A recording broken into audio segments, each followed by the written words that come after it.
आपको ऐसा नहीं है कि मैं कभी हर्ट करने वाला हूँ, मैं सिर्फ ये बताने वाला हूँ कि एक नेटवर्कर अपने आप में क्या क्वालिटीज़ रखता है जिसकी वजह से वो नेटवर्कर होता है। सही है। एक डायरेक्ट सेलर होता है, और डायरेक्ट सेलर में आपने बहुत सारे डायरेक्ट सेलिंग में बहुत सारे लीडर्स देखे होंगे। मैंने एक चीज़ देखी है कि सब लोग अपने अलग अलग पोटेंशियल के साथ काम करते हैं और अपनी अपनी सक्सेस की तरफ बढ़ते हैं। और बहुत सारी अलग अलग हमने लीडरशिप देखी है जिन्होंने बहुत बड़े लेवल पे बिजनेस बिल्डअप किया है। तो हम उनके ही कुछ गुणों को उठाने वाले हैं और जिनकी वजह से हम ये मानने वाले हैं कि हम डायरेक्ट सेलिंग में एक अच्छे नेटवर्कर हैं या नहीं है। दोस्तों, ये बात तो तय है कि हर इंडस्ट्री में उसका सुपीरियर व्यक्ति होना ही बिजनेस में कामयाबी का नियम है। मतलब अगर आपको तैरना है तो आप ये नहीं बोल सकते सर मैं पानी में कूदने के बाद थोड़े हाथ हिला लूं चलेगा क्या, या ना करूं तो चलेगा क्या। वहां पे जाके आपको तैरना ही पड़ेगा, लास्ट ऑप्शन है। आपको क्रिकेट के मैदान में खेलना ही पड़ेगा, और सबसे बड़ी बात है खेलना नहीं पड़ेगा, बेहतरीन खेलना पड़ेगा, तब आप सुपीरियर व्यक्ति माने जाओगे। अब जब बात तैरने की आएगी तो आपको बेहतरीन तैरना पड़ेगा, तब जाके आप एक सुपीरियर व्यक्ति माने जाओगे।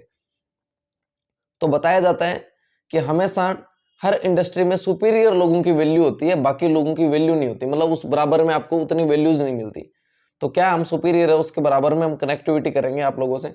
तो मेरा सवाल ये है, जितने भी साथी कनेक्टेड है, आपने देखा होगा कि हर हर व्यक्ति को मतलब कुछ कोर लोग चलाते हैं। जैसे मैं बता दूं कि आज हमारी धरती के लिए हमारा सूर्य कोर है। सही है। यहाँ पे प्रकाश आता है सूर्य के माध्यम से, तो उसको हमने कोर मान लिया। कोर मतलब वो सुपीरियर चीज जिसकी एक चीज की वजह से होता है। आज मान लो हमारा देश है तो उसके लिए हमारा प्रधानमंत्री कोर है, हमारे जिले के लिए हमारा जिला कलेक्टर कोर है। मतलब जो उस चीज का नेतृत्व कर रहा हो एक प्रकार से। सही है।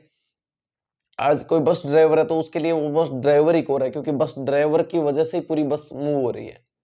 तो कहीं ना कहीं आपको जब लीडरशिप की बारी आती है तो आपको एक नेटवर्कर बनने का मौका मिलता है, और आपके इस बिजनेस में आप ही अपने बिजनेस के कोर हैं। सही है। तो आपको बता दूं, एक 3-4 घंटे की ट्रेनिंग भी है, बी कोर टीच कोर, मतलब कोर बनो और कोर बनाओ, ये बात है। तो आज हम उस पर बात नहीं करेंगे, वो एक बहुत लंबा मुद्दा है, उसको हम सीखने में बहुत ज्यादा टाइम लगता है। लेकिन आज ये हम समझेंगे कि क्या वो गलतियां जो एक अच्छा डायरेक्ट सेलर नहीं करता, और क्या हम वो गलतियां एक एक नॉर्मल जो डायरेक्ट सेलर बिजनेस बिल्डअप कर रहा होता है उसके अंदर जो गुण होते हैं और उन गुणों की वजह से उसका बिजनेस चलता है, क्या हम में वो गुण हैं। देखो, पहली बात तो ये समझो कि आप जितने साथी कनेक्ट हुए हो, मैं किसी को ये तो हर्ट नहीं कर सकता कि आप लोग सीरियस नहीं हो। देखो, सुबह 8 बजे उठना, समझ रहे हो बात को, विंटर सीजन शुरू है, आप लोग पहला एफर्ट तो आपने यही कर दिया कि सुबह उठ के आप यहाँ तक आए। सही है। तो कहने का मतलब आप सीरियस तो हो, आने वाले टाइम में बिल्डअप तो करना चाहते हो, अच्छा करना चाहते हो। अब कहीं ना कहीं अगर हमसे हो नहीं रहा, हमने कुछ प्लान किए, थोड़ा रिजल्ट आया, या हमने बहुत उम्दा बिल्डअप कर लिया, तो उसके पीछे के रूट्स क्या हो सकते हैं, क्या कारण हो सकते हैं, वो हम जानते हैं। देखो, मैंने पिछले कुछ टाइम में इंडस्ट्री में जितने भी लोगों को देखा, उन्होंने अपने आप को लिवरेज किया है। लिवरेज मतलब अपने आप को बढ़ाया है, जितना थे उससे ज्यादा थोड़ा सा और थोड़ा सा और थोड़ा सा और के चक्कर में उन्होंने अपने आप को और बिल्डअप किया। किस प्रकार से? अगर मान लो किसी की लिस्ट में अच्छी परफेक्शन थी तो उसने अपने लिस्ट की संख्या को बढ़ा लिया थोड़ा। किसी के प्लान 20 हो रहे थे तो उसने प्लानों को 30 कर दिया। किसी के फॉलोअप कम थे तो फॉलोअप को बेहतरीन कर दिया। फॉलोअप उसको अच्छा नहीं आता तो उसने अपने फॉलोअप को बेहतरीन कर दिया। ठीक है। किसी को टीम की काउंसलिंग करने में पकड़ नहीं थी तो उसने काउंसलिंग को बेहतर कर दिया। ठीक है।